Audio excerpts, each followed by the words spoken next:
नमस्कार, आप देख रहे हैं टाइम स्टार न्यूज। मैं हूं आपके साथ सुबी। आइए रुख करते हैं कुछ खास खबरों की ओर। राष्ट्रीय लोकदल के अध्यक्ष जयंत चौधरी आज मथुरा पहुंचे, जहां उन्होंने अपने लोकदल के यूपी सहित भरतपुर के सभी 10 विधायकों के साथ आगामी राज्यसभा चुनाव को लेकर के बंद कमरे में मीटिंग की, जहां पर सभी लोकदल के विधायकों ने जयंत चौधरी का समर्थन करते हुए उनके साथ वोटिंग करने की पहल की। वहीं इस दौरान राष्ट्रीय लोकदल के अध्यक्ष और राज्यसभा सांसद जयंत चौधरी ने आगामी चुनाव को लेकर मीडिया से बातचीत करते हुए कहा कि हम और हमारे सभी विधायक एक मत हैं और सभी लोग राज्यसभा चुनाव को लेकर यहां पर बैठक करने आए थे। इसी के साथ साथ उन्होंने ये भी कहा कि अब आगे उनका एनडीए के साथ ही जाने का प्लान है, क्योंकि कहीं ना कहीं उनकी विचारधारा अब एनडीए के साथ मिलती हुई दिखाई दे रही है। वहीं उन्होंने ये भी कहा कि जिस तरह से कांग्रेस और अखिलेश की जोड़ी यूपी में यात्रा निकाल रही है, उसके लिए वे बहुत कुछ नहीं बोलेंगे। वहीं उन्होंने किसानों के आंदोलन को लेकर कहा कि किसान आंदोलन में जो समस्याएं हैं वह सभी का समाधान होना चाहिए। इसी के साथ साथ जयंत चौधरी ने सीट बंटवारे को लेकर कहा कि आगे जिस तरह से फैसला होगा उसको बताया जाएगा। मथुरा से चुनाव लड़ने की बात पर बोले कि जब एनडीए में सीट बंटवारे के दौरान जो बात होगी उसमें तय होगा। वहीं उन्होंने ये भी कहा कि लोकदल सिर्फ जाटों की पार्टी नहीं है, ये किसान मजदूर सभी वर्गों की पार्टी है और इससे पहले सभी विपक्ष में सबसे पहले जनता के मुद्दों को लोकदल ने ही उठाया है।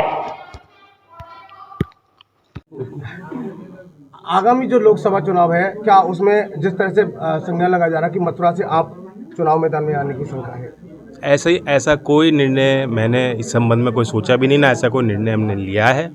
और जब घोषणा हो जाएगी गठबंधन की तब सीट वाइज हम बात करेंगे। लोगों में चर्चा ये भी है कि जयंत चौधरी जिस सरकार के खिलाफ धारते थे और आज उसी की पॉलिसियों को अपना रहे हैं। कुछ तो हृदय परिवर्तन हुआ है और सरकार और विपक्ष के बीच में एक जिम्मेदारी विपक्ष की होती है कि सरकार की कमियों को उजागर करना। वही हमारी नैतिकता थी।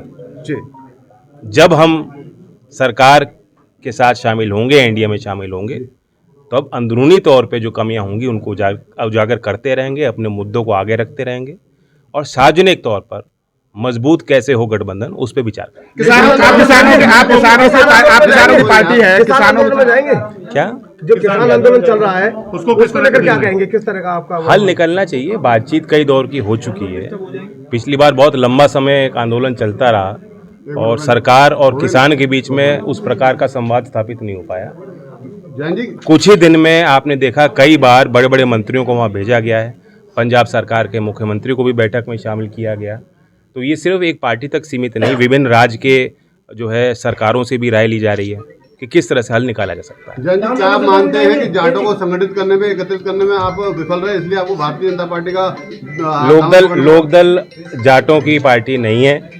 मैं इस बात को दोहरा के थक चुका हूँ और फिर मेरी बात को काट के अलग अलग ढंग से दिखाई जाती है। हम किसानों के, मजदूरों के और नौजवानों की आकांक्षाओं को आगे बढ़ाने के लिए हम मेहनत करते हैं। किसानों से अगर बातचीत के लिए आपको भेजा जाएगा तो जाएंगे? बिल्कुल, मैं उसके लिए मध्यस्थता के लिए तैयार हूँ। जो भी जिम्मेदारी मुझे दी जाए। के खिलाफ आप थे, लेकिन अब अग्निवीरों का क्या होगा? देखिए, जो 10 साल में हम विपक्ष में थे, किसी भी योजना को उठा के देखेंगे। प्रखर जिस मुद्दे का विरोध हमने किया था, सभी राजनीतिक दलों में सबसे पहले लोकदल के कार्यकर्ता सड़क पे थे, जनहित के मुद्दों को उठाते थे। आपके राया में अकेला तेजस सैनिक एकेडमी, नीमगांव चौराहे के पास माट रोड, राया। उत्तर प्रदेश का एक ऐसा पहला ट्रेनिंग सेंटर जहां आपको लिखित परीक्षा में 100% सफलता मिलेगी।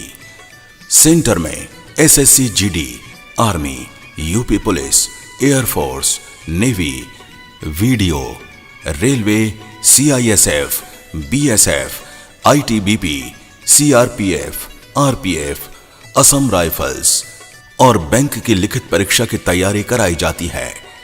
लड़कियों को पढ़ाई के लिए विशेष छूट। इनके स्पेशल बैच प्रारंभ हो चुके हैं। हॉस्टल सुविधा, 2 माह में प्रशिक्षण लेने पर 100% सफलता। प्रवेश प्रारंभ हो चुके हैं, शीघ्र संपर्क करें। तेजस सैनिक एकेडमी, नीमगांव चौराहे के पास, माट रोड, राया।